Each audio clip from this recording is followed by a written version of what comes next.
Possivelmente, quando o homem surge na Terra, a natureza se apresentava da mesma forma, com matos, com flores, com frutos, com rios, que foram se modificando, evidentemente, pedras rolaram daqui para lá, mas a natureza bruta, a essência, ali estava. Ela não se transforma a não ser por uma ação do homem de uma maneira completa, irreconhecível. Não. Mas o homem se transformou.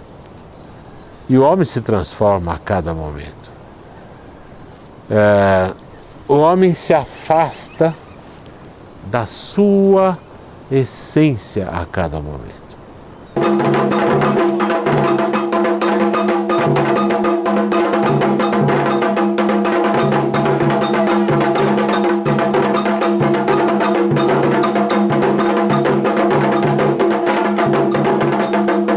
Existem pessoas que se relacionam com tantos no mundo virtual e são incapazes de conversar no mundo real, né?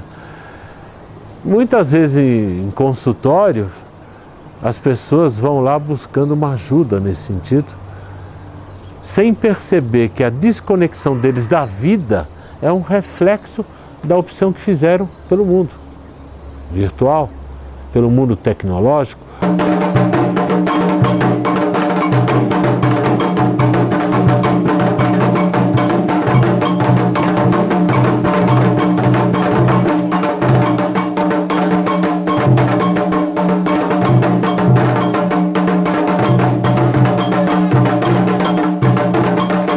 As pessoas têm medo do outro, como se esse outro fosse a qualquer momento aniquilá-lo ou denunciar a sua fragilidade perante o mundo. Nas relações amorosas, nunca o homem teve tanto medo das relações como agora.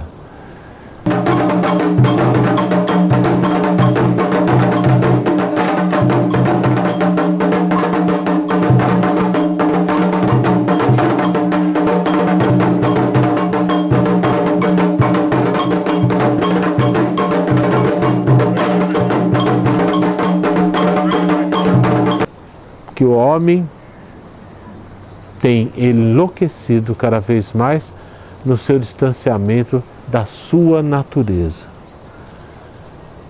E, ao fazer isso, desconectando-se da natureza exterior e distanciando-se da sua própria natureza, o caminho para ele é sombrio.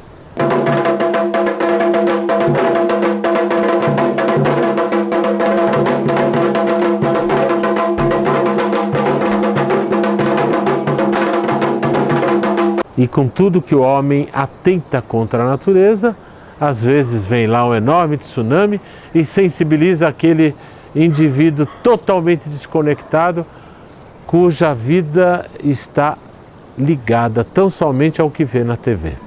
E não percebe o quanto que ele contribui com essa desconexão para um mundo cada vez mais cruel e que todos sofrem, desde a própria terra até esses habitantes que por aqui estão passando.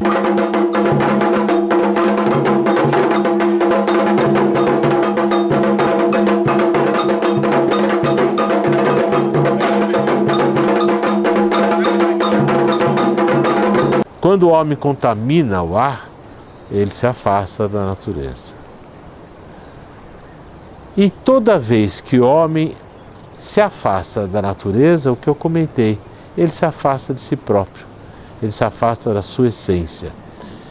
E quando se afasta da sua essência, podemos dizer que ele se aliena, não fica mais aliado com a sua essência, ele se aliena dela, ele fica alienado dela.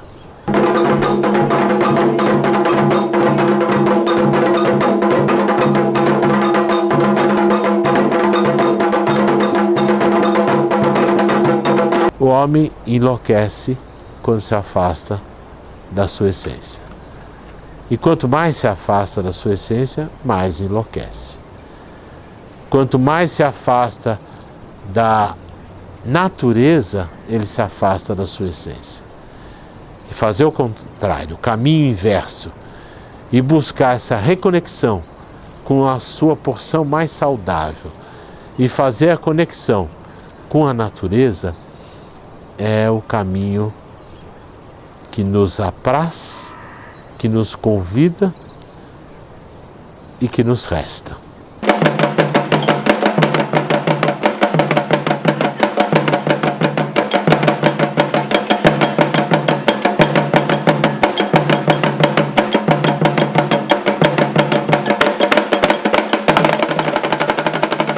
Hoje sabemos cientificamente que o homem, Homo sapiens, surge na África. E lá o berço de toda a nossa civilização.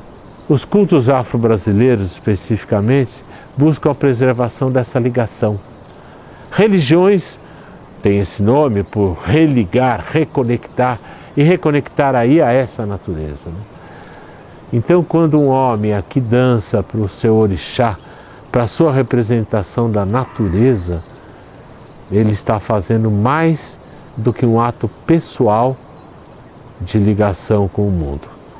Ele está ajudando na sua atitude a própria preservação dessa natureza. Saravá a todos aqueles que fazem esse percurso.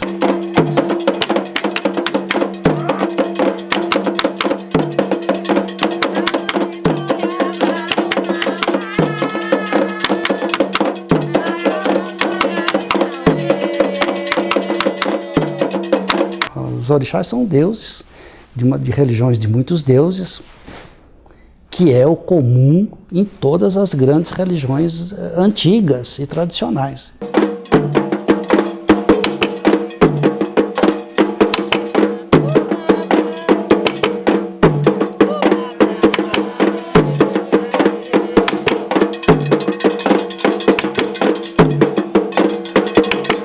Candomblé é a forma que a religião dos orixás tomou no Brasil. Né?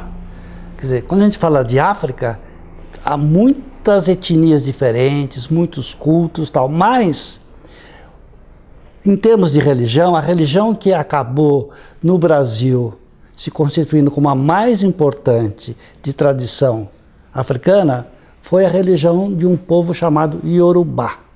Né? Um povo que se fixou em Salvador e outros lugares do Brasil, mas principalmente nessa região da Bahia, né, e que no século XIX conseguiu, de certa forma, restabelecer a sua antiga religião, seguindo a maioria dos preceitos africanos. Então, isso é o candomblé. Depois ele vai sofrer muitas mudanças, muitas influências e tal. Mas, em resumo, candomblé é a religião dos orixás no Brasil. Não existe só no Brasil, existe em outras partes da América também. Essa mesma religião também se constituiu em Cuba, por exemplo, onde é chamada de santeria, né?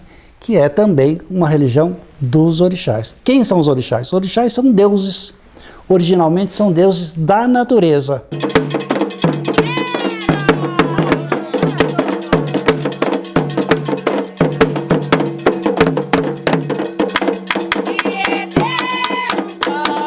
Cada deus é responsável por uma parte do mundo, né?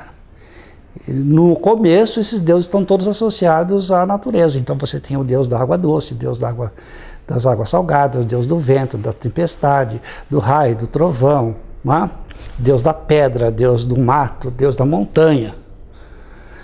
Com o tempo, quer dizer, esses deuses vão assumindo também funções que são a de governar aquilo que é, digamos, que são os diferentes mundos que compõem a vida social. Então você vai ter o Deus, digamos, o Deus que é capaz de controlar a família, o Deus que controla a guerra, o Deus que controla os governos, né? O Deus que controla a caça. Né? E depois, num outro momento ainda, eles passam também a ser responsáveis por aspectos do homem, da vida humana. Né? Então, você vai ter o Deus que controla a doença do homem, o Deus que controla a sabedoria, a memória, né? O Deus que controla certas partes vitais e certas funções essenciais da condição humana, como, por exemplo, a ideia a fala, a loucura, o ouvido, os olhos, tudo isso, né? Então, cada orixá, na verdade, cada um deles controla uma parte do mundo físico, uma parte do mundo social e uma parte da condição humana.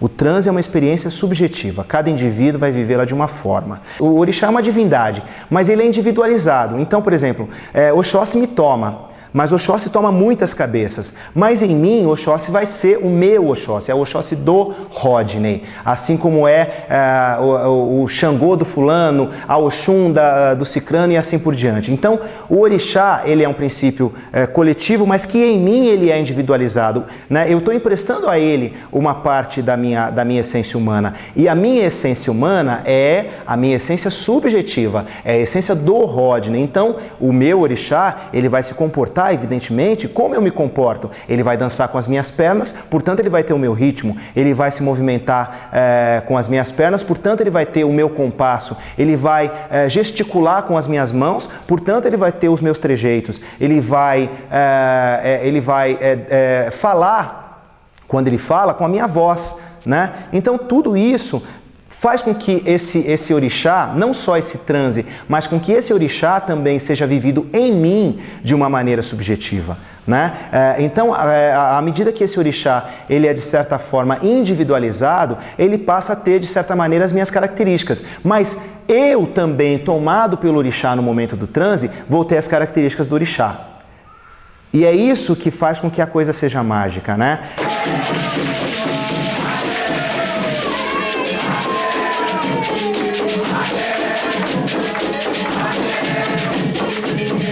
O Jorge Amado diz que a mata não é um mistério nem uma ameaça, a mata é um Deus. E eu diria que esse Deus é Oxóssi. Então, não é que Oxóssi more na mata, que Oxóssi viva a floresta ou viva na floresta. Oxóssi é a floresta, né? Não é que Iemanjá viva no mar, Iemanjá é o mar. Não é que Oxum viva nas águas doces e cristalinas, Oxum é a água. Então, o candomblé, ele cultua as forças vivas da natureza, que de certa maneira se personificam por meio do orixá.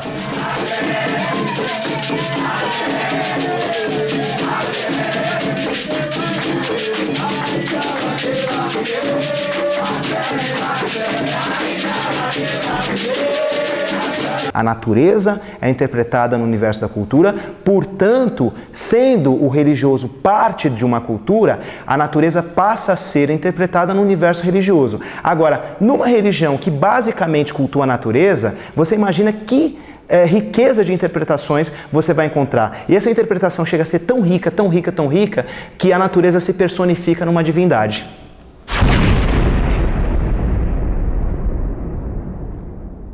Laroye, esta é a saudação que fazemos a Exu.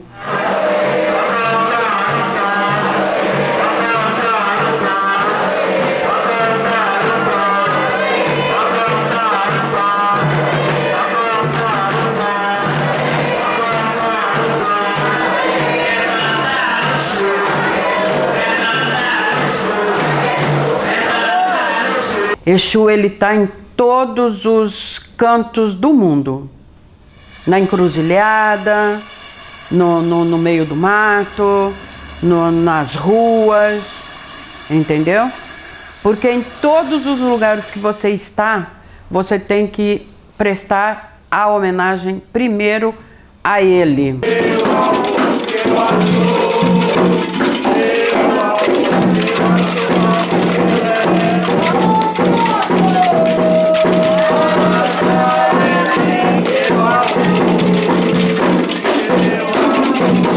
Exu é aquele que leva as nossas mensagens para os nossos orixás. Ele é o mensageiro.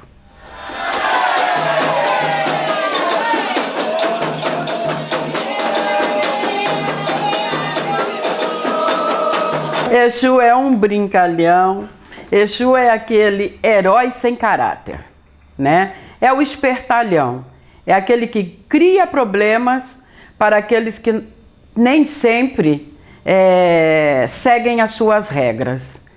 Então o que ele faz? Ele cria situações para levar vantagens. Então tudo que a gente faz dentro de uma casa de candomblé, fora da casa de candomblé, a gente primeiro tem que homenageá-lo, fazer a oferenda primeiro a ele para depois fazer para os orixás.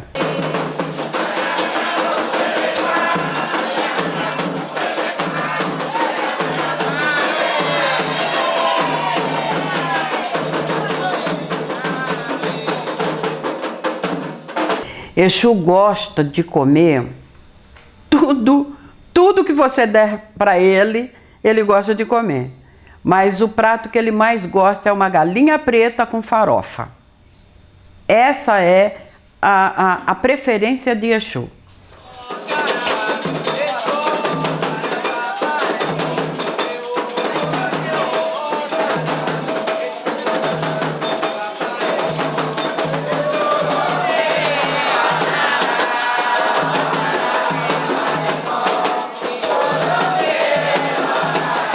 Exu sempre gostou de usar roupas coloridas. E um dia ele resolveu que ele tinha que fazer um lado amarelo e outro lado vermelho. Então ele arrumou uma confusão com isso, porque quando ele foi, quem estava do lado direito via vermelho, quem estava do lado esquerdo via amarelo.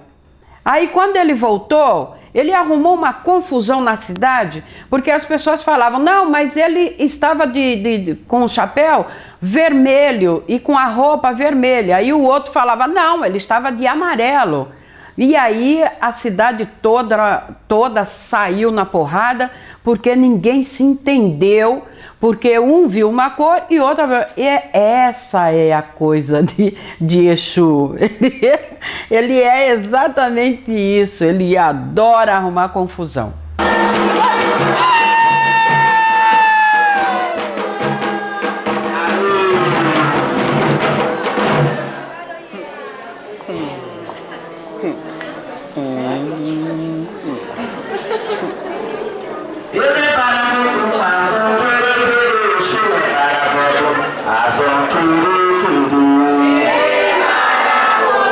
Os filhos de Exu são pessoas que são polêmicas, são pessoas que gostam de arrumar conversinha numa roda, ele gosta sempre de ser o centro das atenções. Se ele está num lugar onde é uma festa, ele gosta de ele aparecer, né? Ele sabe tudo, ele e é ele.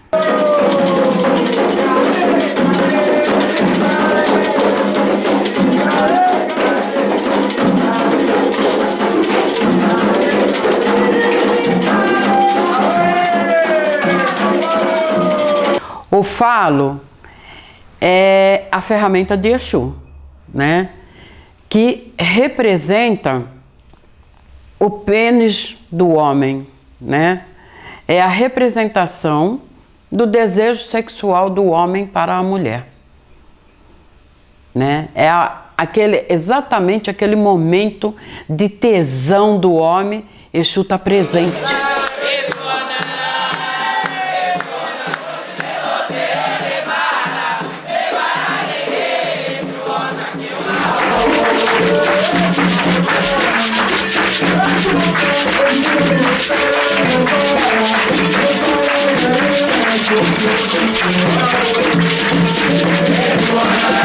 Nós não cultuamos o demônio, não. Nós cultuamos Exu, que é o nosso primeiro orixá. É muito importante para nós. Tem uma cantiga que eu gosto muito.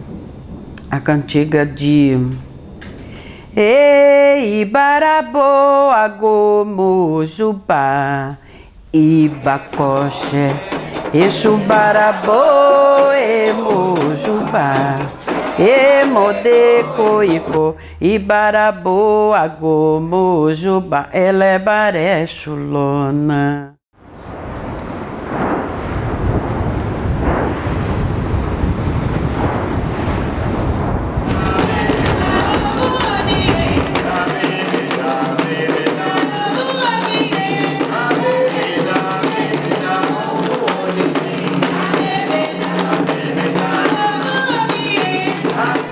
Nós aprendemos muito com as histórias de Ogum, pois é um orixá que sempre desbravador. Um orixá que é o filho de Oduduá com Iemanjá, e foi quem comandou o reino de Ifé quando Oduduá ficou cego. Foi o Ogum, o orixá que conquistou a cidade de Irê, onde ele matou o rei e substituiu pelo seu filho, utilizando então o título de Onirê, o rei de Irê. Só que ele só foi permitido carregar uma coroa pequena, aonde que passou também a ser chamado Ogum Alakoro.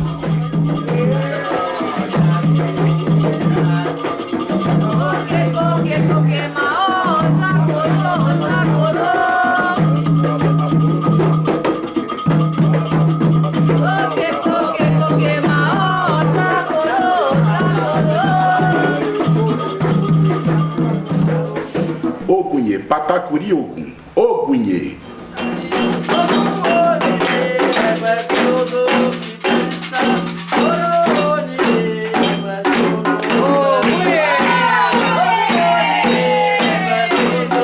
Quem é Ogum?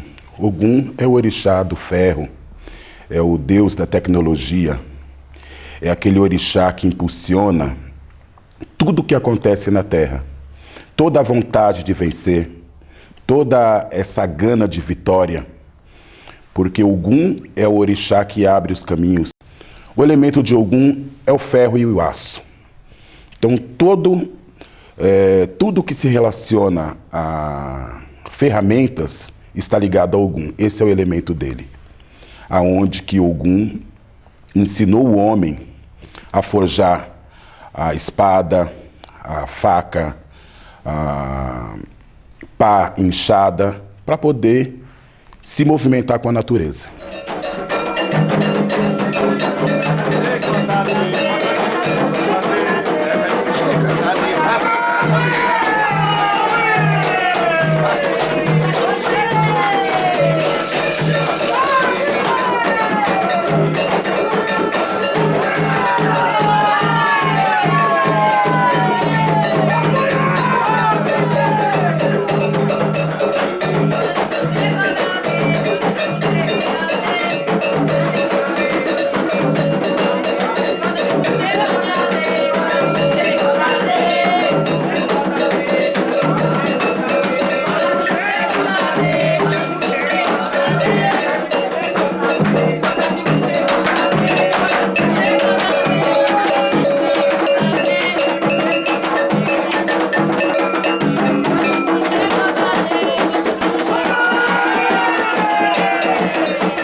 Ogum está diretamente ligado com o fogo, porque Ogum é o próprio movimento.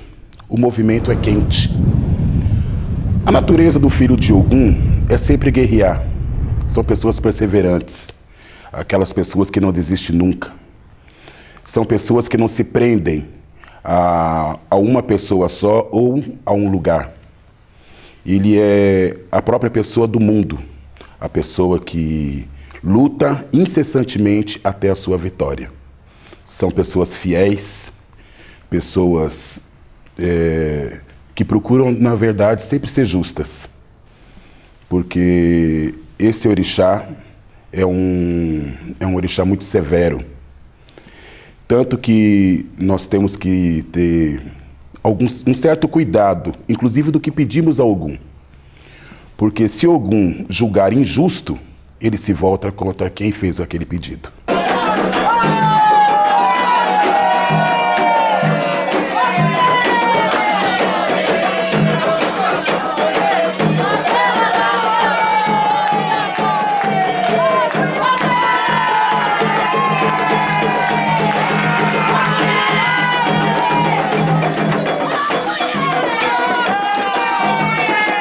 Vamos falar um pouco de Ogum, Senhor da Espada, né?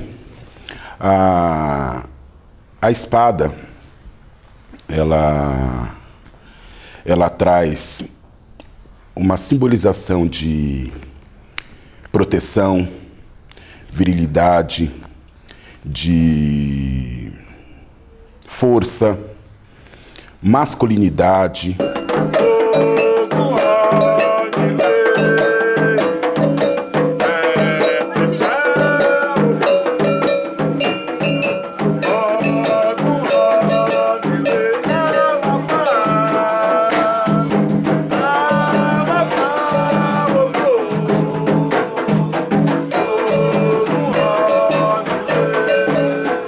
Ogum gosta de muita fartura, muita comida. Ogum matou muita gente, mas matou muita fome de muita gente. Antes de Ogum ser temido, ele é muito amado por muitos.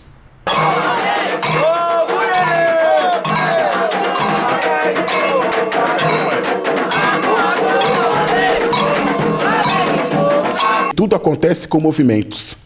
Então, desde o nosso movimento, nós temos da nossa vontade de vida, toda essa gana de vencer, todo o progresso de uma pessoa, que seja ele pessoal ou profissional, afetivo, porque Ogum é muito afetivo, apesar de ser muito severo, mas quando ama, ama de verdade, porém não se prende.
Vamos comer, cantar e dançar para Xangô. Salve, Xangô! Caô, cabecilé, xéria jaxere, quilojuobá, obal, coçou, xecum. Caô, cabecilé.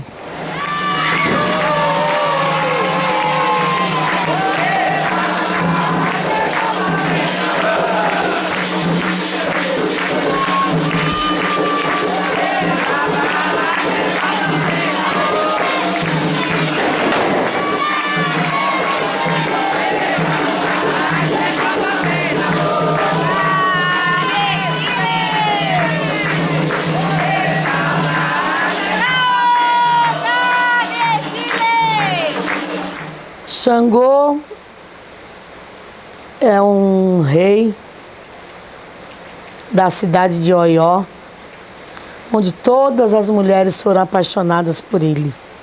Tem que falar, porque onde Xangô chega, a pessoa, o filho de Xangô, quando chega no lugar, ele se destaca. Então ele tem esse poder de chegar, de ser majestade e reinar. Mas é reinar não no sentido de menosprezar as pessoas, no reinar em inteligência, em um ser forte. Esse fogo quente, quando cai, vira pedra. Isso que é Xangô.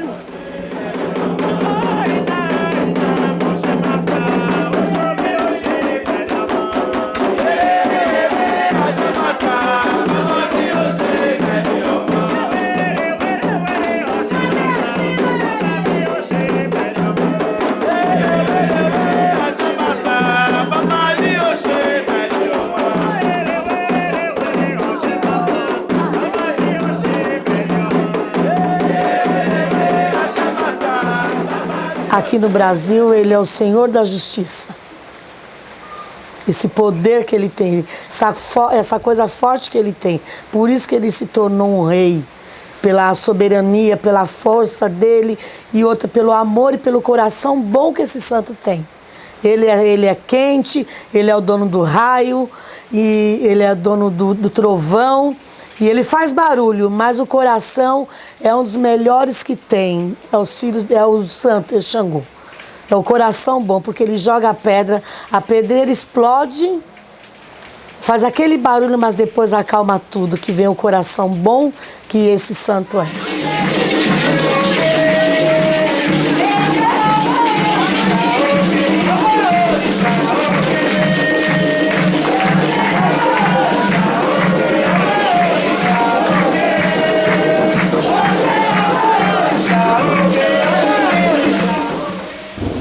Como são os filhos de Xangô?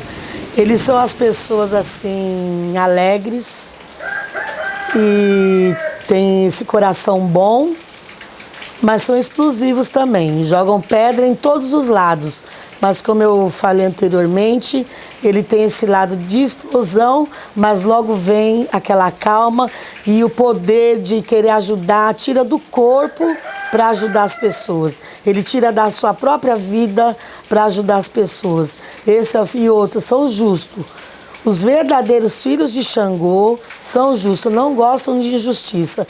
Tudo para eles é as coisas direitas, eles até erram, mas no final eles gostam das coisas muito certas.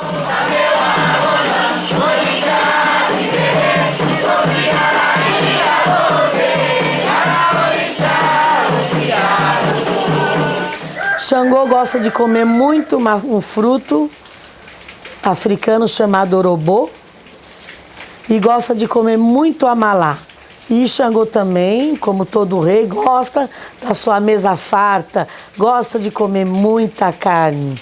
Xangô gosta de fartura na mesa dele. Tudo de bom que você imaginar na mesa de um rei é que Xangô gosta de comer.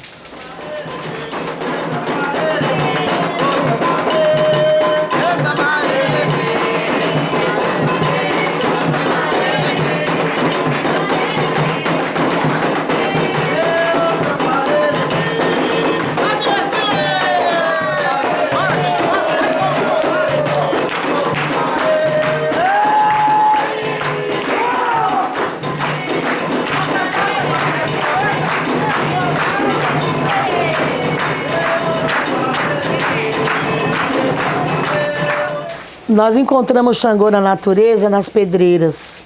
E sempre onde tem pedra tem água. Então, é onde ele se acalma, a pedreira.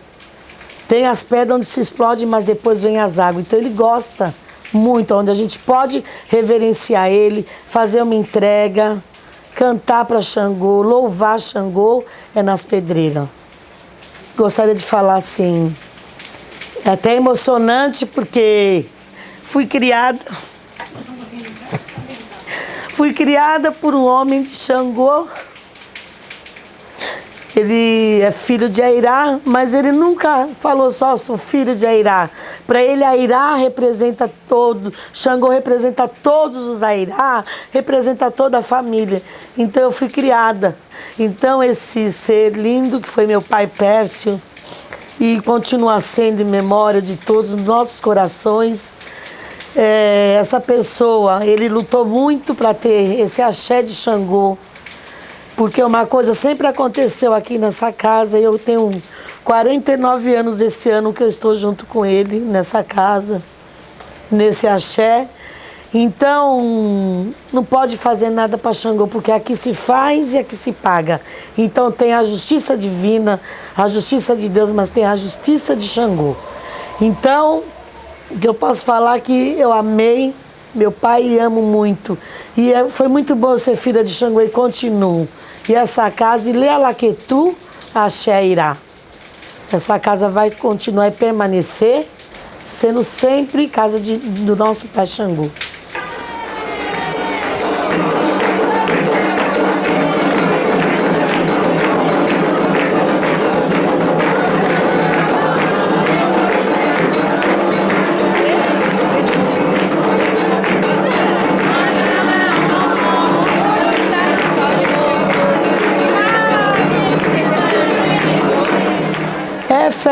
ilu que ni oba odeo, ilu que ni oba odeo, oni joloko emi temi araê, oni joloko emi Xangô araê.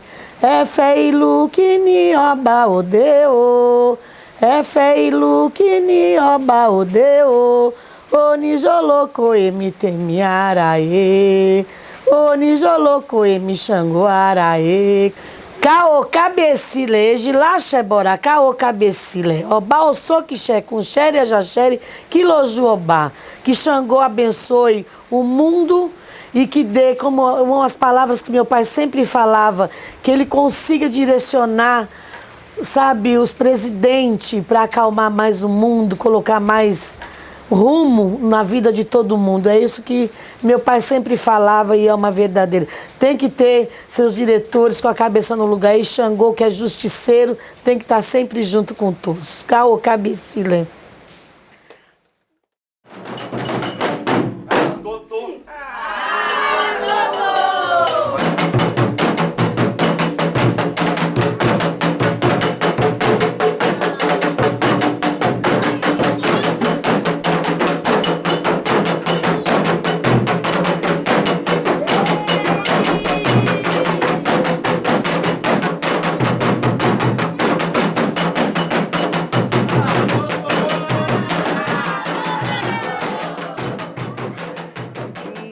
Vamos falar de um orixá maravilhoso que chama-se Omolu.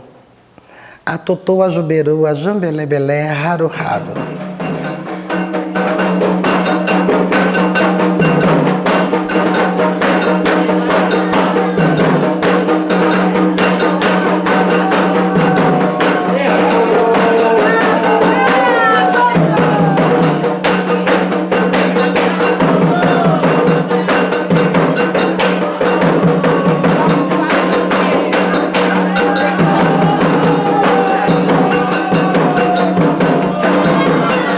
Orixá africano, que nasceu na Nigéria, passou por um período em Daomé, depois foi para Jeje.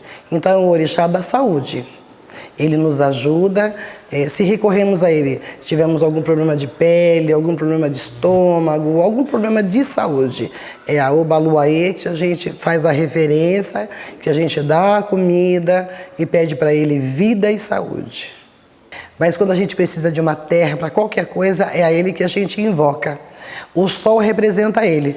Então, quando a gente precisa de sol na nossa vida, do brilho do sol para a nossa vida, nós reverenciamos a Totô, a Juberô, a Jambelebelé, Raro Raro, que é o Molu, o Baluaê. Então, sem esse senhor, nós não somos ninguém, porque a gente precisa dele para tudo. A terra nos dá a fertilidade, a terra nos dá a comida, é para a terra que nós vamos e é na terra que nós pisamos.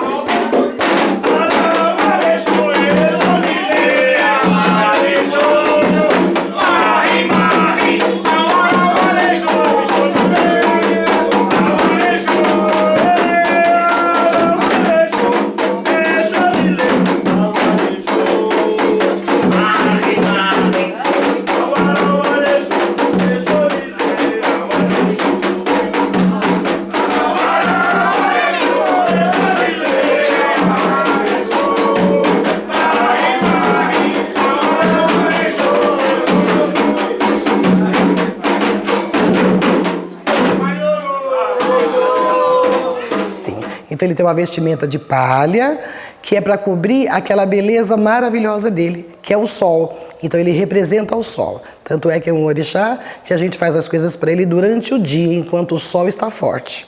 Então ele não se esconde debaixo da palha de forma nenhuma, porque ele é feio, porque ele é dono de varíola, muito pelo contrário. Ele é lindo, rico, brilha como o sol. Então, foi dado uma vestimenta de palha para ele, para poder ofuscar um pouquinho o brilho dele. Os filhos de Omolu são bem parecidos com o seu próprio arquetipo, né? Que é o Omolu. Amados, mas se sentem patinho feios, que é próprio do orixá. Então, mas são pessoas maravilhosas que, se de verdade botar o joelho no chão, bota o cotovelo no chão, bate seu parró, o pai os ouve de imediato.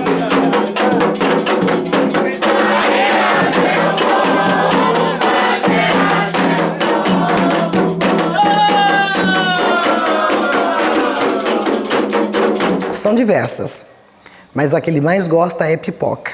É pipoca e amendoim torrado. E a jarenolim lodo baiuá, lodo bamba, aí lode baiuá, lode baissa. Ele teve uma passagem, né? Esse senhor teve passagem por diversos lugares. Quando ele chegou no topo da montanha, que ele viu que estava tudo resolvido, que as pessoas que os procuraram para poder salvar sobre doença, ele cantou porque ele tinha chegado no topo da história. Ele conseguiu dar saúde à humanidade. Então ele cantou esta cantiga que eu vou cantar de novo. E a jaleroni lodo, baiuá, lodo bamba, aí lode baiuá, lode baissa. Então ele disse assim: pronto, Olodumare, Odudua, eu consegui aquilo que vocês me pediram. Foi dar saúde à humanidade.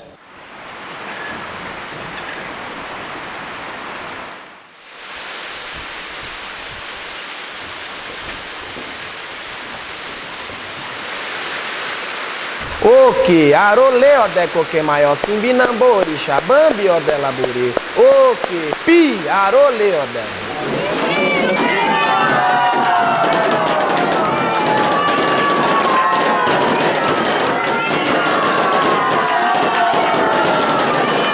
A gente encontra Oxóssi em todas as florestas e matas. Ele representa essa parte verde da natureza.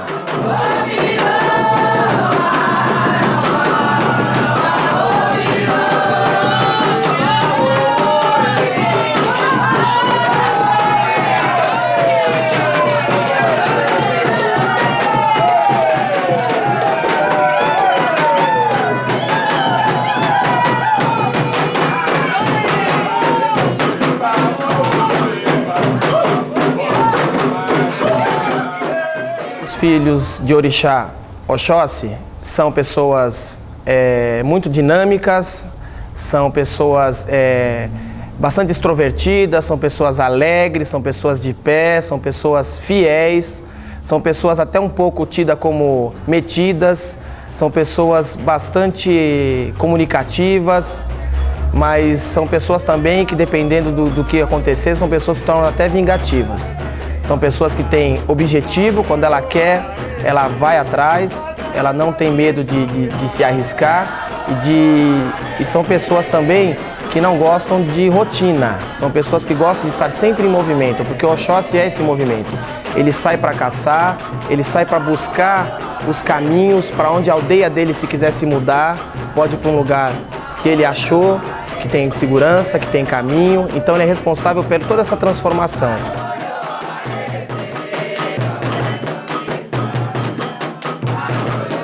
Oxóssi detém o poder de ser um grande caçador dentro do panteão africano.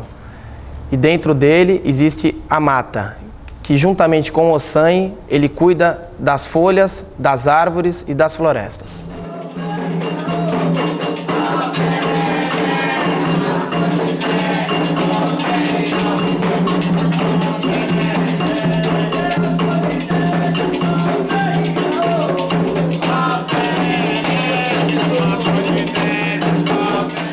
Vou contar para vocês um Itã sobre o Orixá Oxóssi. Itã é lenda, então é uma história. Por que ele tem o título de caçador de uma flecha só? Há muito tempo atrás existia um palácio, e o rei desse palácio em Ifé, na África, chamava-se Odudua. Estava promovendo uma festa muito bonita para todos os orixás em comemoração à colheita do inhame, que foi muito farta. Sendo assim, durante a comemoração, com muito vinho de palma e muito inhame, pousou um grande pássaro no centro do palácio e começou a tirar bolas de fogo pelas asas e pela boca. Odudua, desesperado, mandou chamar Oxotocanxoxô, o caçador de uma flecha só. Só que sua mãe, prevenida, correu ao deus Ifá, que é o deus adivinho, dono do oráculo, e pediu um ebó, que significa oferenda, a esse deus Ifá. Ifá prostou a ela um ebó, uma oferenda. Ela, antes de seu filho chegar ao reino de Ifé, colocou essa oferenda ao nome das grandes mães, Eleiés, E Oxotocan Xoxô chegou com uma flecha só, derrotou o pássaro. Então ganhou o título de Oxotocan Xoxô, caçador de uma flecha só. E acabou ganhando depois o título de Inquietude Rei de Queto, pois a maioria dos iniciados na terra de Queto eram iniciados ao orixá Oxóssi. Então ele é o rei de Queto, da nação de Quetu, dentro do candomblé da nossa nação. Arole onimale que eu ajo, arole onimao que eu ajo, oniarae, e onimao que eu ajo. Ok, pedindo união aos povos.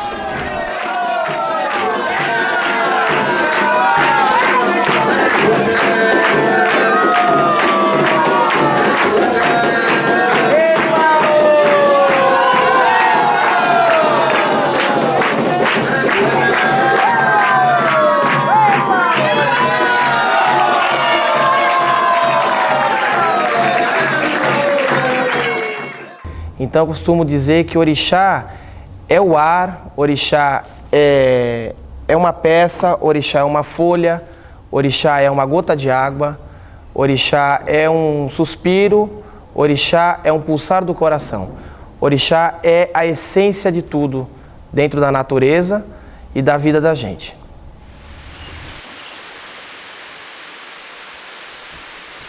E essa ida à mata é muito importante porque a preocupação, inclusive, de não destruir nada da mata, porque ela é sagrada. Tudo ali é sagrado. Tudo é sacralizado através de rituais próprios, segundo os orixás.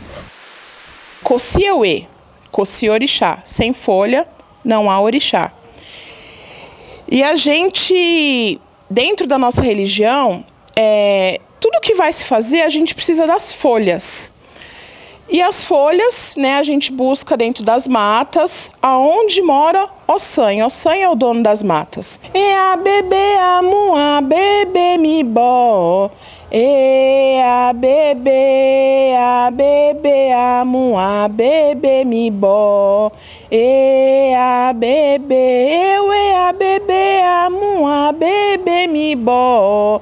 E a bebê a bebê mi bó. Sempre que algum orixá precisava de uma folha para fazer determinado ato, tinha que pedir para Ossan. E Inhaçã fez o vendaval e todas as folhas, a cabaça caiu e todas as folhas começaram a voar. E assim cada orixá foi atrás da sua folha. O vendaval que Inhaçã fez não adiantou de nada, né? Porque cada orixá pegou a sua folha, mas eles não sabiam como que utilizava a folha, hein?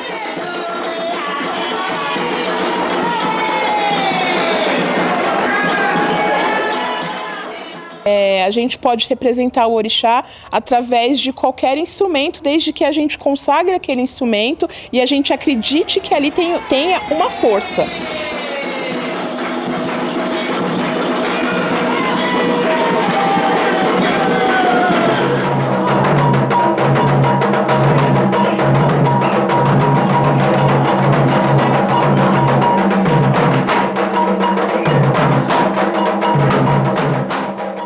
A gente oferta alguma coisa a ele dentro da mata, que pode ser um obi, pode ser um atarê, pode ser uma moeda, mel, que ele gosta muito, gin também, que é a bebida que ele gosta muito, né?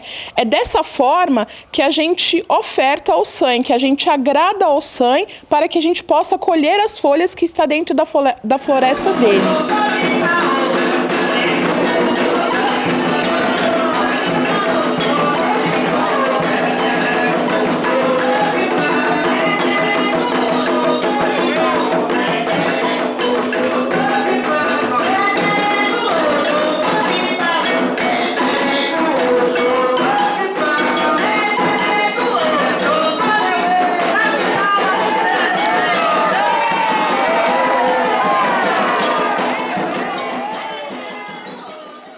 Os filhos de Ossan são assim, eles gostam de estar entre as pessoas, eles gostam de estar ajudando, eles gostam de estar no meio de tudo, mas no cantinho deles, né? Observando tudo, vendo tudo o que está acontecendo.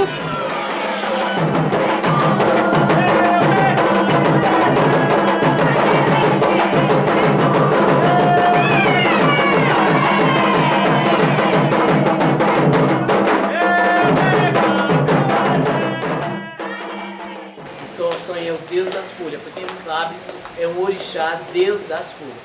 E ei!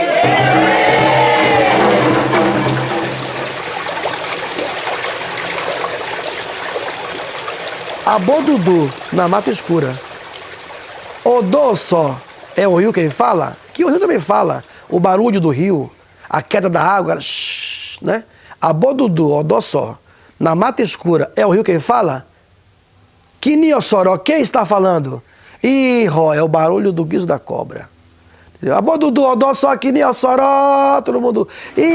Ró.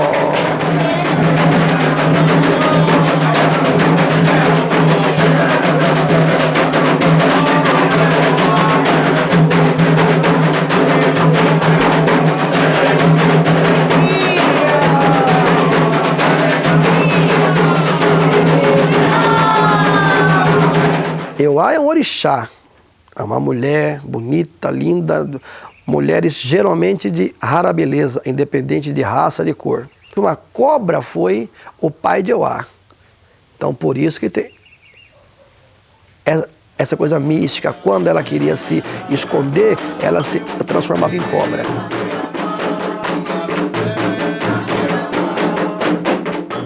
Euá na natureza é ligada ao mato, que a morada de cobra é mato. Morada de cobra é água, é rio.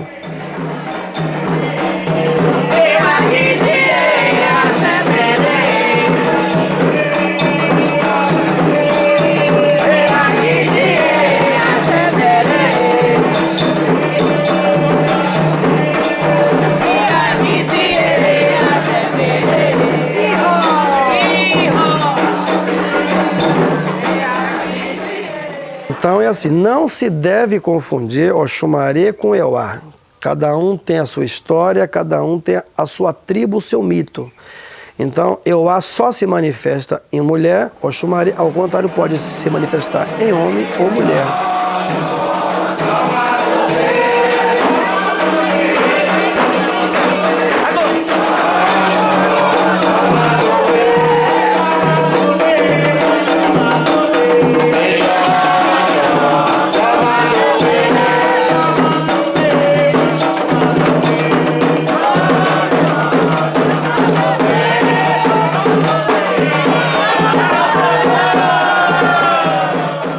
O prato mais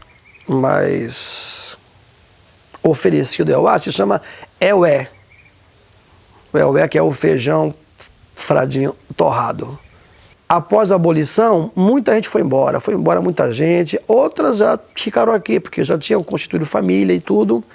Então, uma senhora que era desse orixá resolveu permanecer cuidando da divindade dela dentro do Gantuá. E foi ali que o povo do Gantuá, essas tias antigas, todas aprenderam como cultuar esse orixá. Por isso que o berço desse orixá é o terreiro do Gantuá, aqui no Brasil. Então, existe uma cantiga, inclusive, que representa o nascimento de Euá, que é Euá, Euá, Majô, Euá, Euá, Euá, Euá, Majô, Euá, Euá, Iaoló, Lorece, Euá, Majô. Aí a divindade, todo mundo que dança para esse orixá, dança assim, ó. Prem-bem, prem-bem, tcheque-tcheque, prem-bem, tcheque-tcheque. Né? Como se estivesse embalando uma criança.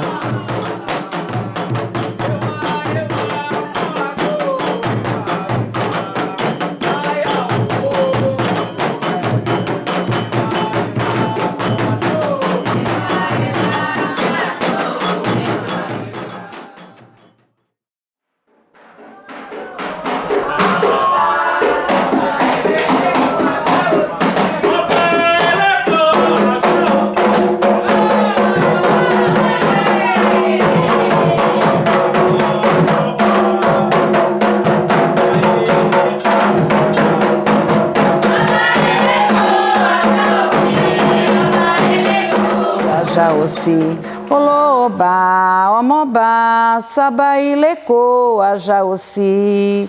Essa cantiga faz jus à sociedade que ela participa, que é a Elecô, protetora de todas as mulheres, onde o homem, o Oboró, não entra. Eu vou falar sobre Obá. Obaxire. Obá entra no barracão. Obá entra para o xirê. Ela entra para encantar. Obá entra com as suas armas, porque Obá é dona de todas as armas. Obá carrega o escudo, Obá carrega o ofá, Obá carrega a espada, Obá carrega a peitaça, guerreira.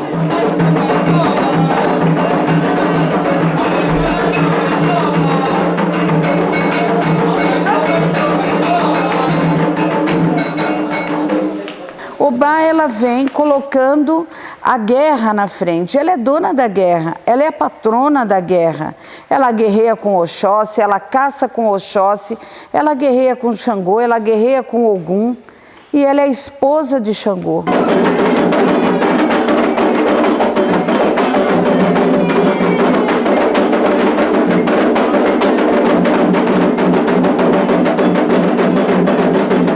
A lenda diz que Obá se enamorou de Xangô e foi morar junto com Xangô.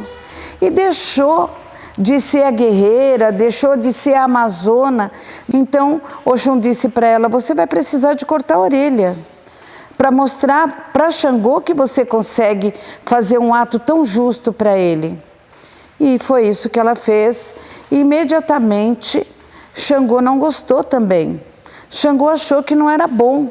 E Obá, imediatamente, pronta para agradar o esposo, para agradar o marido, foi se dedicando cada vez mais, foi se colocando cada vez mais à disposição dele, foi colocando de uma forma que ele entendia que só existia ele, era uma mulher fiel, porque todas as mulheres de Obá, todas as mulheres desse orixá são extremamente fiéis.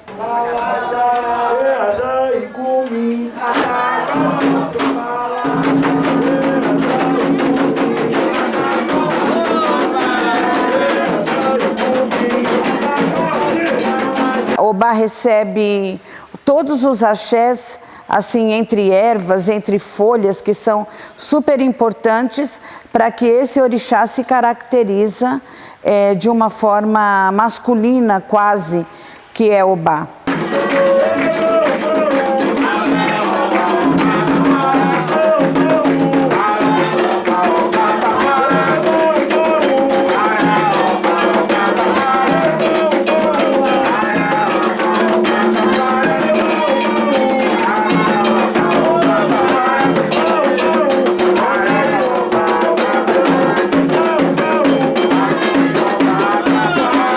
Obá é guerreira, até introvertida, né? Porque Obá é um orixá muito forte, muito guerreiro, mas é um pouco ressentida com algumas coisas. Então ela entra, quando ela entra para o xirê, ela entra já assim de uma forma guerreando. É como se ela precisasse de alguma forma se defender, né, com as suas armas.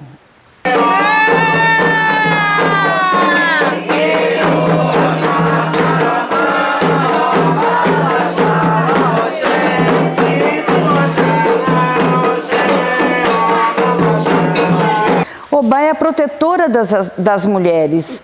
Então, sempre nas reuniões que existia entre os orixás, tanto oborós quanto femininos, Obá, ela sempre dividia as questões femininas, ela sempre impunha as questões femininas para que os homens respeitassem. Ela, como muito respeitada, fazia as questões femininas serem colocadas em primeiro plano. Ela lutava muito por isso.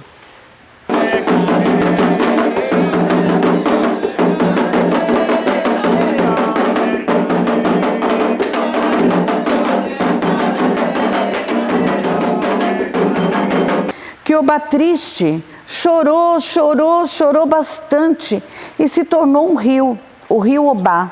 Esse rio, ele desemboca dentro do mar, onde Obá foi morar junto, onde esse rio foi morar junto com Olocum. Então a gente encontra Obá na água, a gente encontra Obá no fogo, porque Obá dança na fogueira junto com Xangô. Obá dança junto com Xangô dentro da brasa, dentro da fogueira. E a gente encontra também na terra, a guerra de Obá na terra. Obá vai para a mata para guerrear com Oxóssi, para caçar com Oxóssi. Odei Obá tafá, marrum marrum, Odei Obá tafá. Então aí Obá e Oxóssi, eles vão caçar juntos. Então a gente encontra Obá também na mata. Então quando se diz Obaxire, entra Obá dançando dentro do barracão, dentro da roça, dentro de todos os lugares onde ela é solicitada, com essa introdução, Obaxire.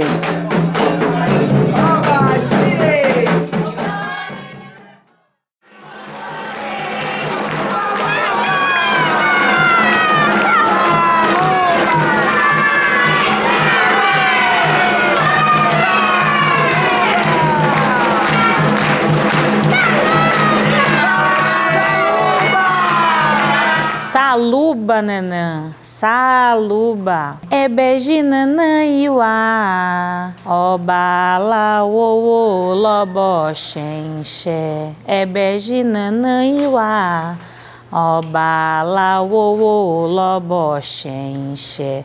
Tem que se cantar devagar, porque Nanã é uma das santas, é a mais velha das nossas aiabás, que a gente diz que são as santas mulheres.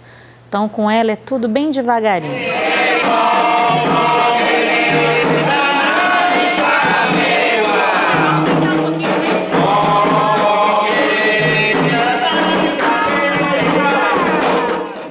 Ela vem das profundezas dos pantanais, né, da água parada, das lamas, né? E na parte espiritual é ela quem faz a passagem entre a vida e a morte, como se fosse um portal, né? É muito importante a gente saber disso. Então, ela cuida do nascimento, da vida e da morte. Então, essa é a nossa Mãe Nanã, muito respeitada dentro da nossa religião.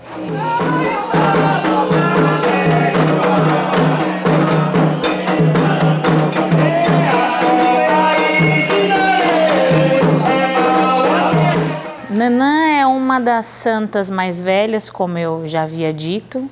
É a nossa verdadeira mãe do nosso miolo, né? Que a gente não pode deixar de dizer que é a mãe da nossa cabeça, né? Ela é a responsável pela criação do nosso miolo mesmo, do nosso cérebro.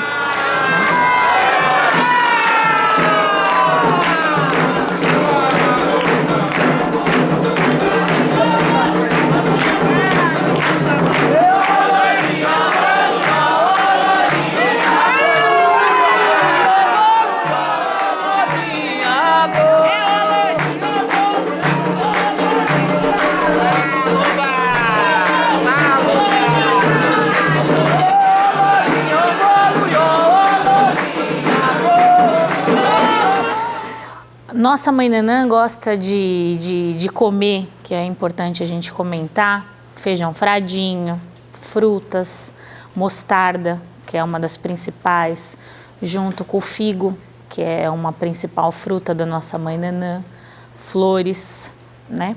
As filhas de Nanã gostam de se arrumar, gostam de perfumes, de batom, de maquiagem, de roupas bonitas, como qualquer outra mulher, né? As pessoas pensam que só porque é uma santa velha tem que ser, né, largada, e não é assim. As filhas de Nanã são muito vaidosas. Então, quando se vai até os pés dela, você tem que saber exatamente que você vai pedir e vai se entregar. E ali ela vai fazer a passagem ou não dessa pessoa que estiver doente.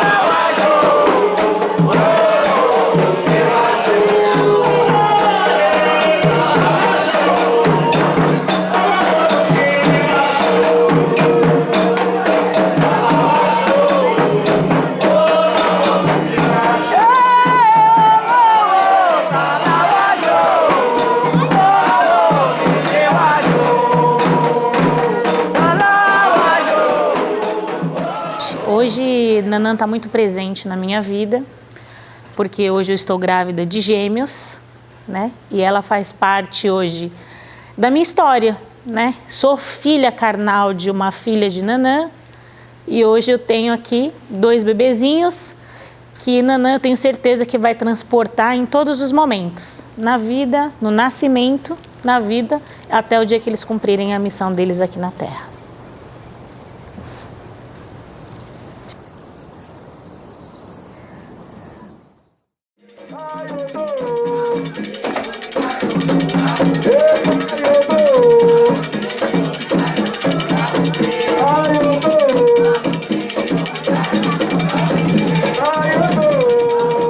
Hora Ieieu.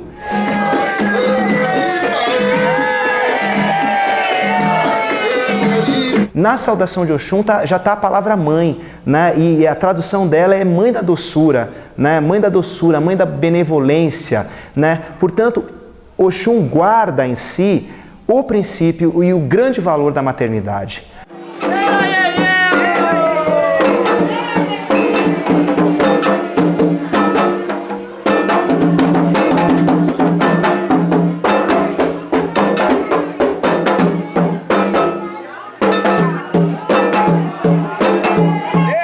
A grande protetora das crianças e é a grande protetora da gestação.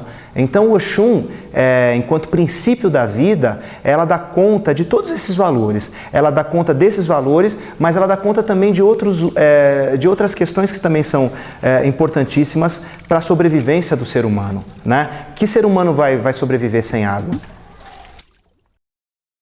Quando eu bebo um copo d'água, quando de certa maneira eu me banho numa cachoeira, eu estou trazendo o orixá para perto de mim e eu estou de certa maneira cultuando essa divindade, né? Então Oxum é a água, não é que Oxum vive nas águas doces e cristalinas, ela é a cachoeira, ela é o rio que corre suavemente, ela é a água que mata a minha sede. Oxum é isso, Oxum é a própria água, Oxum é a própria vida.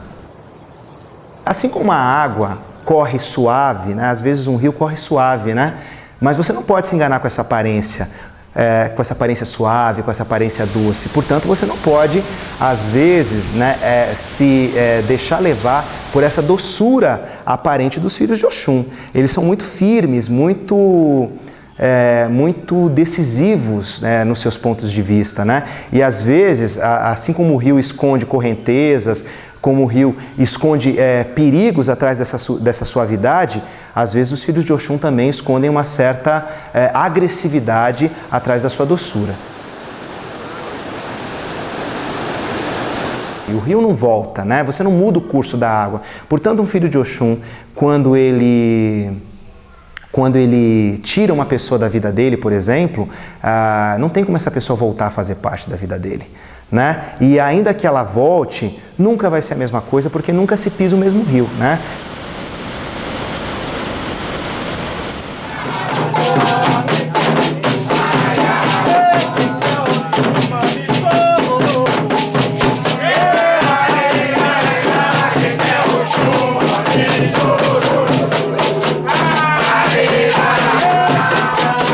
Tudo que tem brilho vai agradar Oxum. Por isso Oxum gosta de ouro.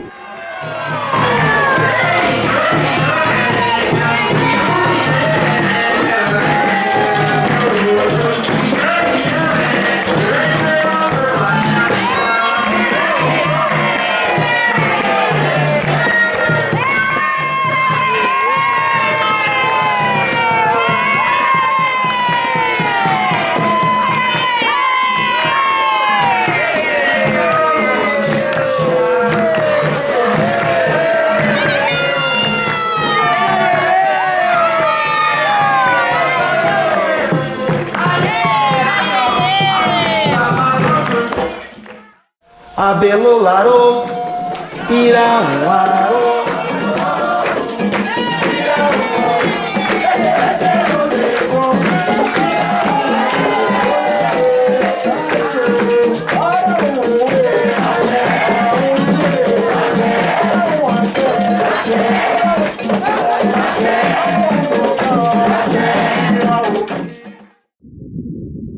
Boa, yo. Iemanjá araboaiô, Iemanjá araboaiô, Iemanjá araboaiô, Iemanjá odoiá.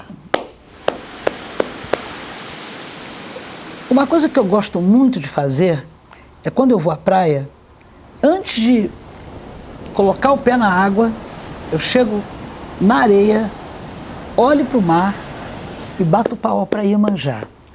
Peço licença, peço a ela que me proteja, que as ondas do mar levem toda a negatividade, que as ondas do mar tragam toda a positividade. E só depois que eu falo isso é que eu entro no mar. E depois eu gosto de sentar na areia, olho para aquela imensidão do mar e converso com Iemanjá. Eu tenho plena certeza de que ela está ali, me olhando e me ouvindo. Faço uma reflexão sobre a minha vida, sobre as coisas que eu conquistei, sobre as coisas que eu quero realizar. E eu tenho, assim, muita paciência, muita calma para esperar que as coisas aconteçam. Eu nunca tenho, sabe, pressa da resposta do orixá. Até porque os orixás, eles gostam, sabe, de fazer as coisas para a gente de uma forma muito equilibrada.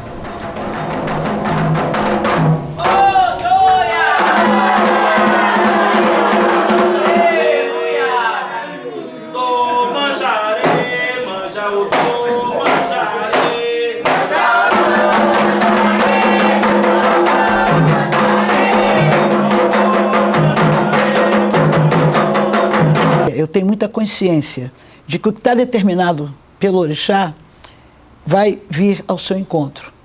E é dessa forma que eu respeito Iemanjá, respeito todos os orixás e fico muito feliz quando tenho a oportunidade de poder pegar umas flores, não só palmas, mas também rosas brancas, né?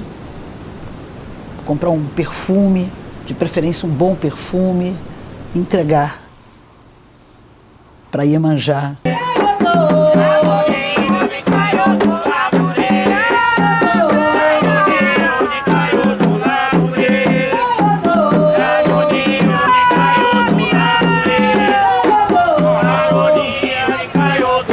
Em 1996, eu gravei o CD Somos da Mesma Tribo e foi dedicado a Iemanjá.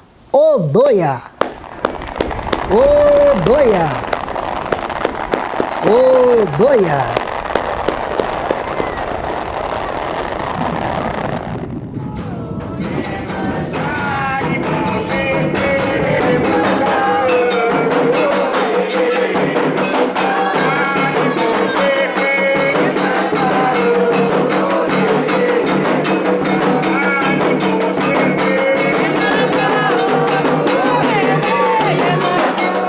E quero encerrar essa minha fala dizendo que eu tenho plena consciência de que os orixás é quem comandam o mundo. Abaixo de Oxalá, eles estão sempre conosco, eles estão sempre na natureza e eles estão sempre ouvindo tudo aquilo que a gente pede. Basta a gente ter fé.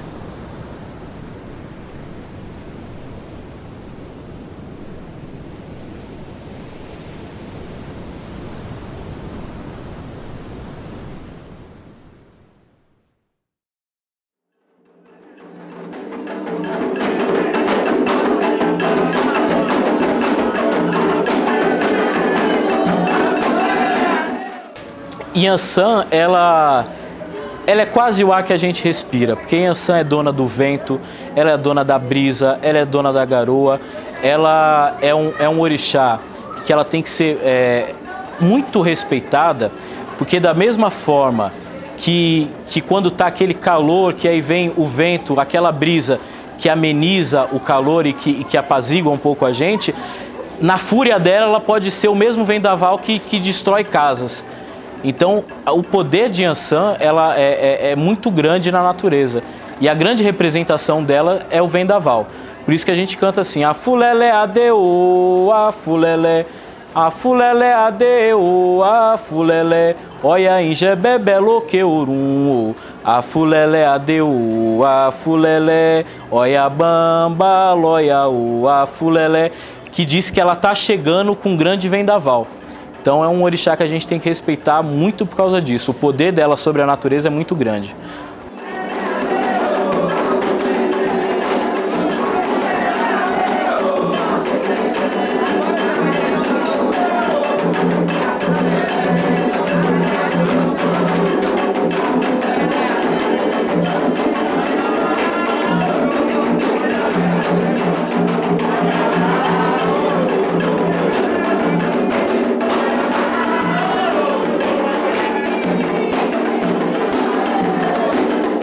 Ifá fez a mesma recomendação que tinha feito para Xangô, Yansan fez o sacrifício e ela começou a também cuspir fogo. Xangô, revoltado com aquilo, porque a mulher dele tinha poderes como ele ficou revoltado e começou uma grande guerra entre Xangô e Yansan. Aí Olodumare intercedeu e disse que a partir daquele momento, um só poderia usar o poder se o outro usasse também.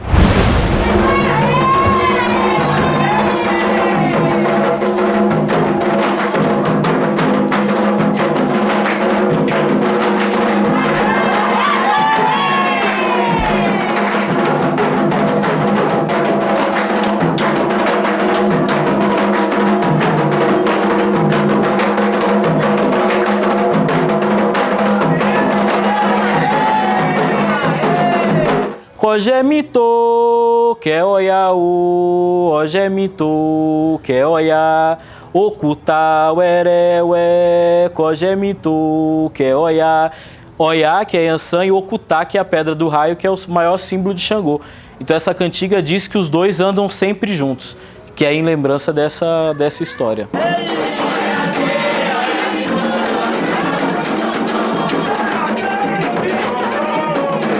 Principal comida de Yansan é o acará, que no Brasil ficou o nome de acarajé.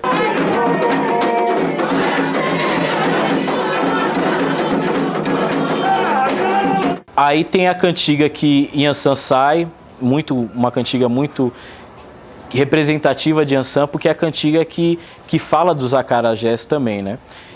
E quando Yansan sai, ela sai ao barracão com essa cantiga. Eoia de airo.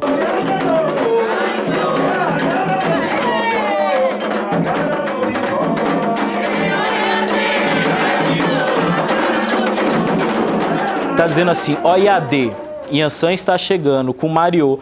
Mariô é a representação dos ancestrais, porque Yansan, ela é a grande rainha dos ancestrais. O culto aos ancestrais, aos antepassados, aos egunguns, pertence a Yansan. Tanto que a obrigação fúnebre que a gente faz quando morre um sacerdote, uma pessoa iniciada no orixá, que é a obrigação do axexê, nasceu em função de Yansan.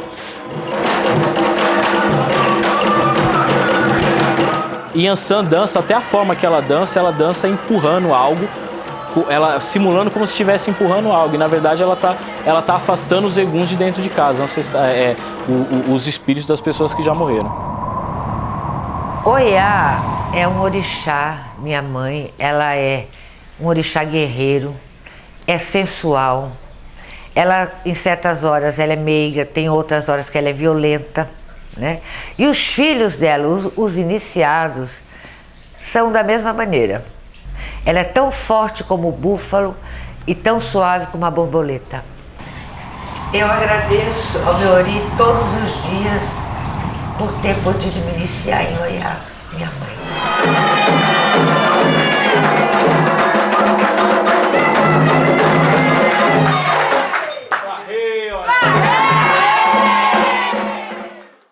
Oxumare Aracá, Doborum. Eu sou de Oxumare. Silotadeiro, que é o orixá da serpente. Eu sou o filho do arco-íris, eu sou o filho desse santo. O planeta é feito com as forças da natureza. As forças da natureza para nós são os orixás.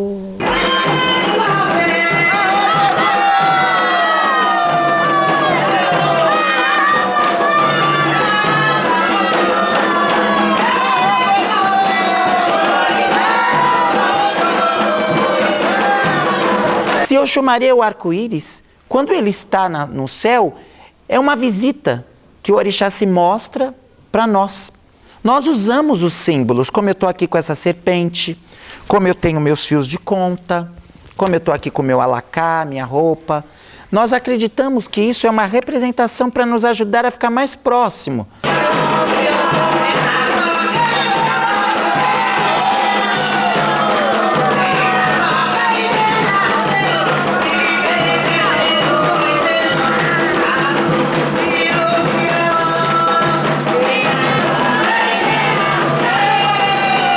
Ele me possui, ele entra na minha cabeça para fazer um socorro para uma pessoa doente. Para ajudar uma pessoa que está doente. Então ele é uma partícula da natureza que vem colocar a mão, ele vem distribuir a energia dele, ele vem passar a energia dele. Se fazia uma comida chamada damboró com todos esses cereais para oferecer ao Oxumaré em agradecimento aquele ano ter sido próspero, aquele ano ter sido rico e ter dado bastante frutos, porque o Oxumaré que trouxe a chuva, o Oxumaré que recolheu as águas e trouxe as águas novamente. Então a comida que é oferecida para ele, o damboró, feito de cereais, de vários tipos de cereais, ele é em agradecimento a uma boa colheita.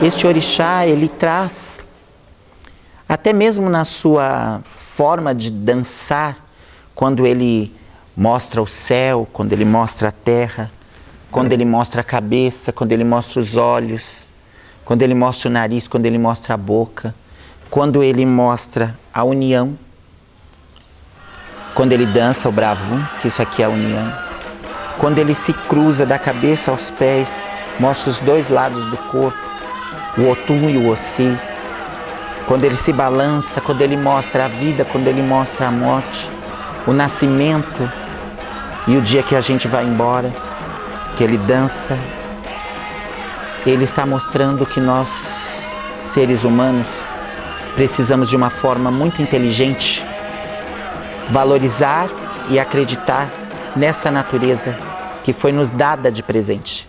Nós recebemos uma dádiva de Olorum, de Olodumare, que foi esse céu, essa terra, essa água, essas plantas, essa energia. E nós, no decorrer do crescimento do planeta, a cada dia que passa, nós costumamos deteriorar o nosso planeta. Nós não nos preocupamos mais com a água, não nos preocupamos mais com nada, porque isso tudo foi nos dado. Foi um presente. Tudo que você ganha e que você não valoriza, você perde rápido. Passa, vai embora.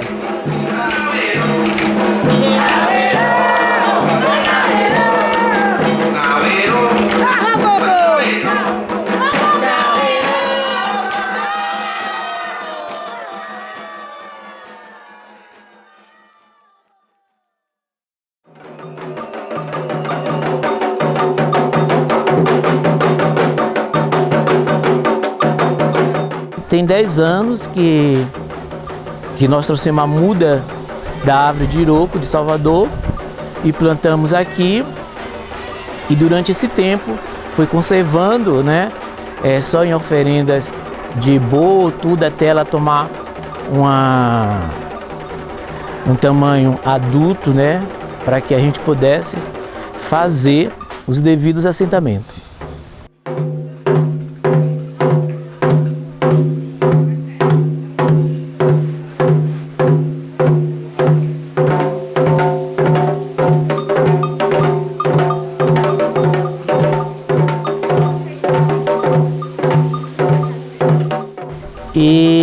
foi consultado o jogo e constatou que ela era de orixá Iroko.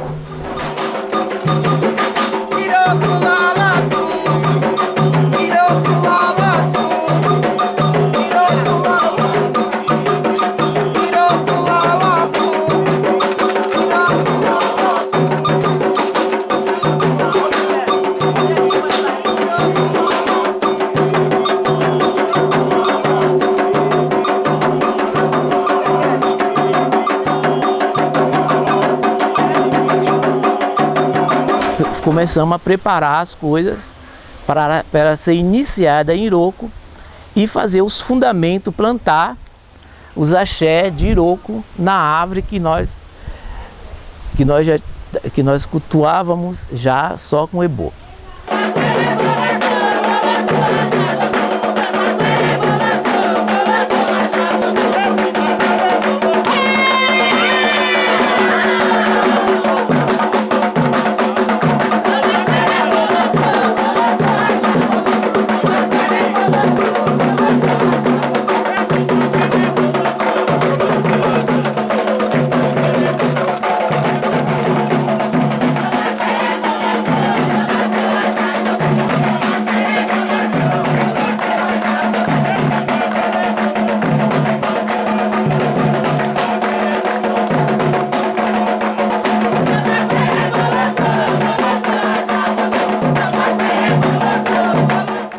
Na natureza, ele representa todas as árvores.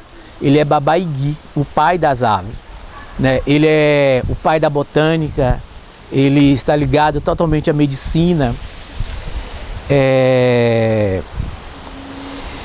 Na África, o pé de Iroko ele é enorme, ele é imenso.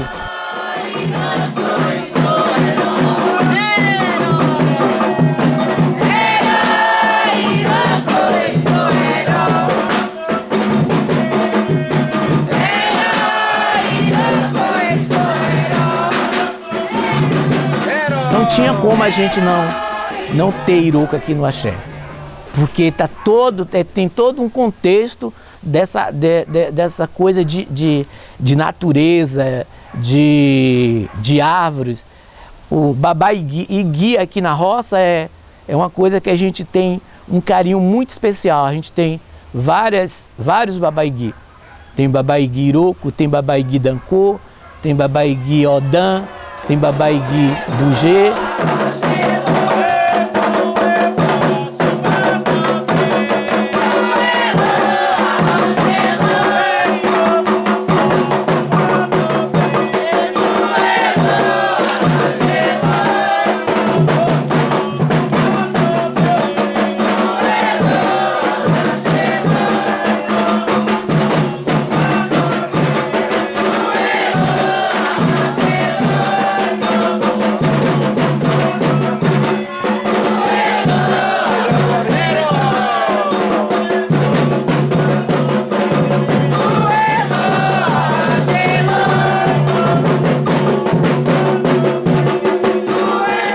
E ficou consagrado que todo dia 25 de janeiro, coincidência que é aniversário da cidade de São Paulo, a gente louva Iroko, a gente cultua Iroko aqui no axé.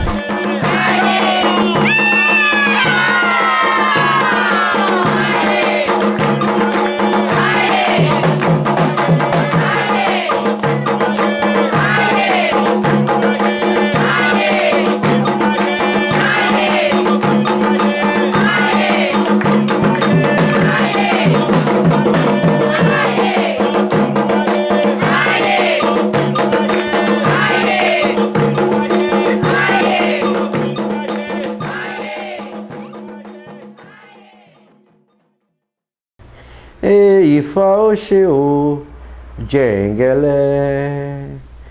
Ifa Oxeô, Djenguelé. Ololodu, Lolaie. Ifa Oxeô, Djenguelé. Você está dizendo a Ifá, Ifá, Senhor de todos os caminhos, de todos os Odus, Ifá, Senhor de todos os caminhos do mundo, eu te agradeço. Existe uma deidade, não é? Chamada Orumilá. Ifá é o jogo, não é? É o oráculo. Ifá é apenas o oráculo. Mas vulgarizou-se e ficou mais conhecido como Ifá, né? Então Ifá é hoje conhecido como o grande oráculo. No entanto, é Orumilá que é a deidade, né? Ifá, sinteticamente, é o Senhor de todos os caminhos do mundo, aquele que conhece todos os caminhos do mundo. Ele é a testemunha de tudo o que acontece na Terra, desde os tempos imemoriais. Ele é o Senhor da memória imemorial do homem, né? Então Orumilá, através do Ifá, que é o jogo, né, vai se mostrar para aquela pessoa que está manipulando aquele oráculo, né? Seja ele um babalaô ou um babalorixá. Vai desvendar para ele o destino daquela pessoa que está na frente dele. Ninguém recebe Ifá. A única forma que Ifá se manifesta é através do oráculo. Então esse sacerdote de Ifá, de Orumilá, ele tem que aprender tudo isso, né? E então ele vai pegar um desses jogos, desses oráculos, dependendo da categoria dele, e vai jogar para aquela pessoa, né? E na hora que ele joga, ele invoca Orumilá e pede a Orumilá para mostrar a ele, né, o destino que aquela pessoa que está na frente dele possa ter. Porque ele não pode falar aquilo que você quer. Ele tem que falar aquilo que é permitido a ele falar através do Odu que é revelado naquele momento. Um dos mitos dizem que Ifá era um homem muito inteligente, porém era muito pobre. Ele não conseguia alcançar fortuna. Ele não conseguia realizar nada, apesar da sua inteligência. E um dia, então, ele, conversando com Exu, Exu então disse a ele: eu vou fazer de você um homem afortunado. Subiu no pé de dendê, pegou 16 nozes e deu a ele. E disse a ele: use isto e você vai ser um homem afortunado e importante. Ele passou a manipular esses 16 cocos de dendê, essas 16 nozes de dendê, e a partir daí criou-se Ifá. E moriô, e morifaô, e moriô. Veja bem, essa cantiga é uma saudação a Ifá.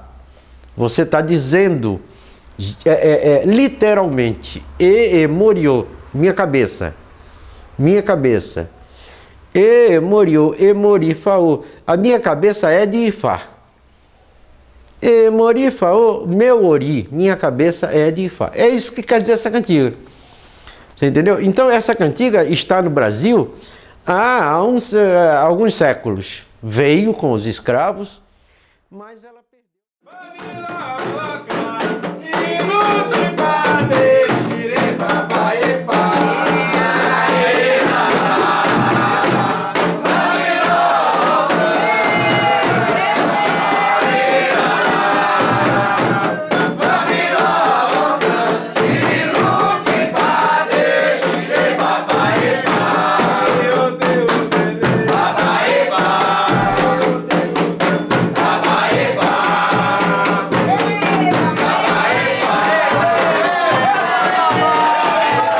Oxalá, Pai de todos os orixás, Senhor da sabedoria. Ele foi responsável pelo sopro da vida, por isso ele é ligado ao elemento ar.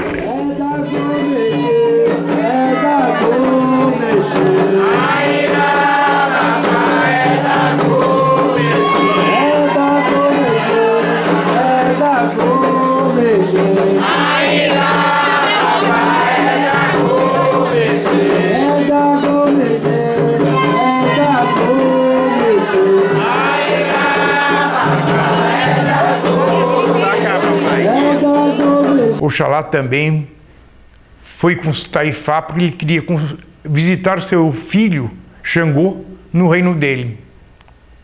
Ifá falou para ele, não vá, vai acontecer coisas.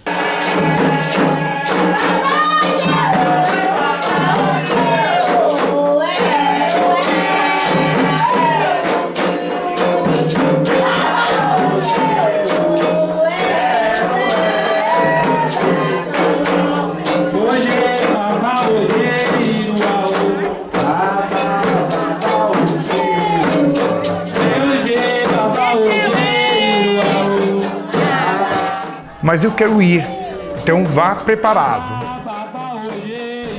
Quando ele estava chegando perto do reino de Xangô, ele encontrou um cavalo branco, solto no campo, lindo, e ele se lembrou que aquele cavalo tinha sido presente dele a Xangô, e pensa consigo, vou levá-lo de volta para Xangô.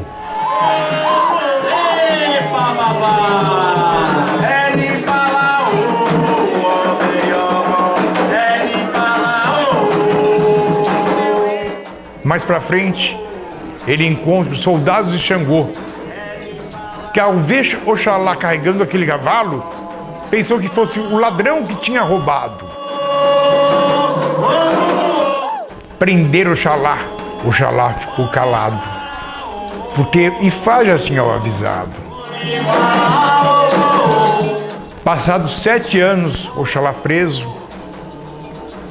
o reino de Xangô conheceu a miséria, a fome, a falta de chuva.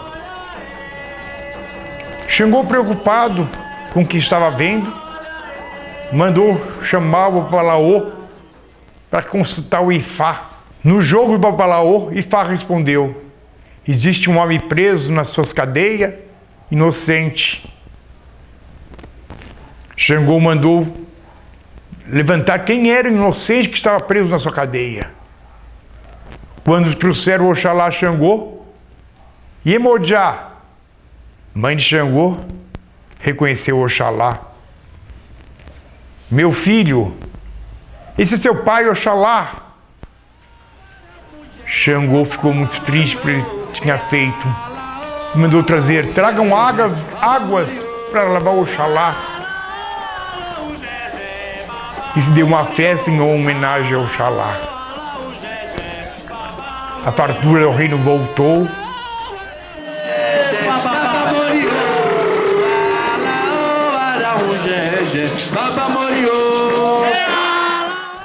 A todos ele reconhece, a todos ele venera, a todos ele cuida.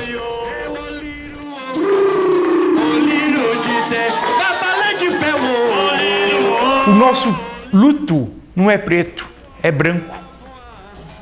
Porque é a paz, ou seja, é o branco porque aquela pessoa encontrou a paz. É o branco porque todos nós temos a paz de saber que aquele elemento que foi, encontrou Oxalá.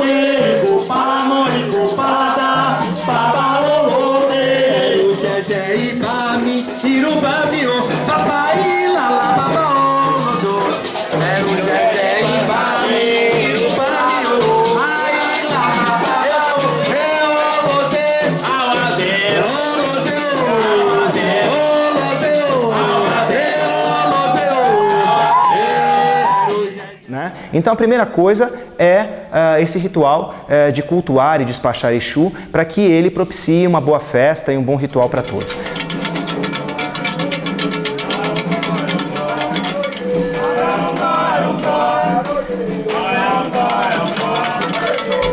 Na sequência vem o xirê. Então o xirê é um momento em que os homens alegremente vão dançar, vão festejar, vão brincar com os orixás. que o xirê começa com uma fila. E essa fila vai do mais velho para o mais novo. O mais velho sendo o primeiro e o mais novo, evidentemente, numa sequência de idade, né, de senioridade, o mais novo vai ser o último da fila. Agora, note que essa fila, ela caminha, né, e ela vai formar um círculo que gira constantemente no sentido anti-horário. Quando essa fila deixa de ser fila para se tornar um círculo, o mais velho se encontra com o mais novo. O mais velho um dia também foi o último dessa fila, né? Logo, quando essa fila se torna um círculo, ela não tem começo nem fim. Novos e velhos se tornam uma coisa só, porque todos estão ali engajados no mesmo objetivo, que é cultuar o orixá. Então essa sequência se faz no sentido anti-horário, que dá uma ideia, né? Toda roda que gira permanentemente no sentido anti-horário dá uma ideia de retorno, né? Então o candomblé é também um retorno, nós estamos retornando ao nosso passado imemorial. E note uma coisa, começa de um orixá muito próximo, né? Todo culto de candomblé começa de um orixá muito próximo ao humano, que é Exu. Exu é o mais humano dos orixás, né?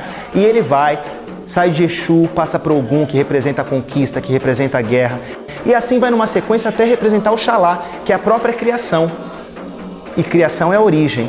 Então, nessa sequência você vem de uma ligação com o humano, né, de uma lógica em que aspectos mais humanos são cultuados inicialmente, né, e é isso que representa Exu, Ogum, Oxóssi, coisas que estão ligadas ao nosso cotidiano, e você caminha para uma coisa que está mais distante do nosso cotidiano, e vai dar na própria ideia de criação, né, de algo que está sublime. E aí vem Oxalá como grande pai da criação, como orixá ligado à pureza, ligado à brancura, ligado à própria atmosfera. E a atmosfera na nossa tradição é o próprio Deus Olodumare. Olodumare se personifica na atmosfera. E o Emi, que é o sopro, né, que cada um leva para dentro de si, que é a própria respiração, é uma maneira de levar Deus para dentro de cada um de nós. Quando o candomblé se forma, né, ele reconstitui a família extensa africana. Portanto, não é por acaso que essa nomenclatura de pai, de mãe, de filho, de irmão faz tanto sentido no candomblé. O candomblé reproduz a família que foi esfacelada com o processo de escravidão. Então, quando a gente propõe, quando eu quero interpretar, é uma interpretação livre, tá certo? Mas quando eu quero interpretar esse círculo do xirê como um retorno a um passado imemorial, eu estou também encontrando, de certa maneira, a minha origem africana e a minha divindade. E esse encontro acontece. E esse encontro se dá exatamente no momento do transe. Então, esse momento em que os orixás vêm para ser homenageados, né, que é o momento do rum, é quando o orixá vem para dançar, vem para fazer parte da nossa comunidade, é outra fase fundamental desse ritual do candomblé.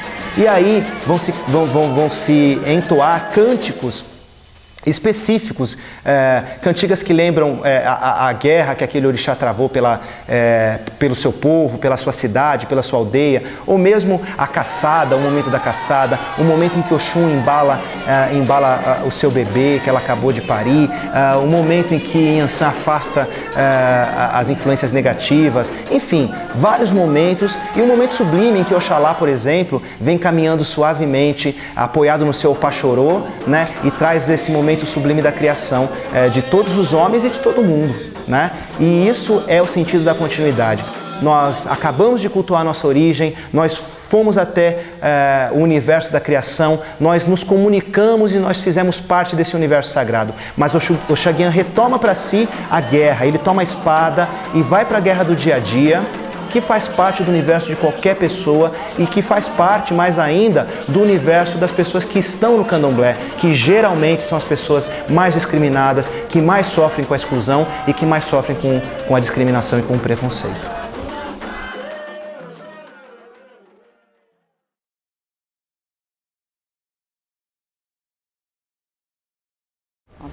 Eu sou Norma Ribeiro, eu moro no Beiru desde 1971.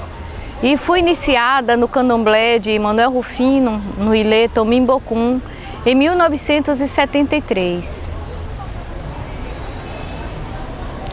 Como Salvador é de Oxum, eu também sou de Oxum. O meu babalorixá também era de Oxum. E foi uma casa de muita resistência na época da ditadura, onde políticos e parte de nossa população se reunia para discutir os nossos destinos. Não somente do orixá, que era muito perseguido pela polícia, como também das questões políticas sociais que nós enfrentávamos.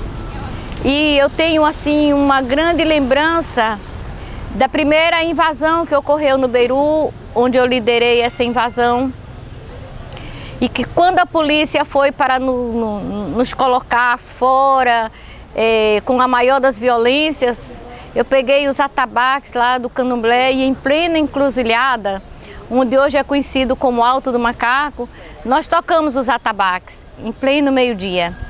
E Dona Maria, hoje ela já é falecida, era de uma sessão de giro, ela se vestiu de canção e dançava como se nada lhe incomodasse. E depois os curiosos ficaram sem entender e procuravam ver os hematomas no seu corpo. E nada tinha acontecido. Enquanto isso, o pai Rufino, que era considerado um dos maiores babalorixás da Bahia, fazia os rituais de proteção para todos nós. Tempos depois, voltamos a nos reunir já com vereadores e despertamos o interesse do governo em negociar com os nossos movimentos, principalmente do axé. E foi no Candomblé de Manuel Rufino que o governador Roberto Santos assinou o decreto liberando o culto afro-brasileiro das perseguições policiais.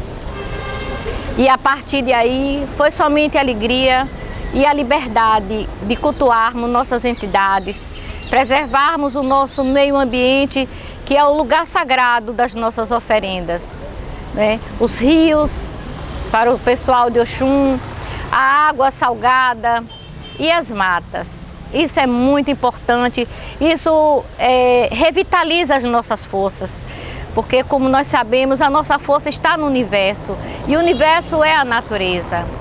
Em cada espaço do universo existe uma energia, ou ele todo é energia, não é? E assim a gente consegue enfrentar as adversidades, as dificuldades e todas as outras formas de possíveis violências. Conectados com o alto, conectados com o nosso orixá, com o nosso Pai Maior, Oxalá, a gente vem vencendo passo a passo as etapas da vida.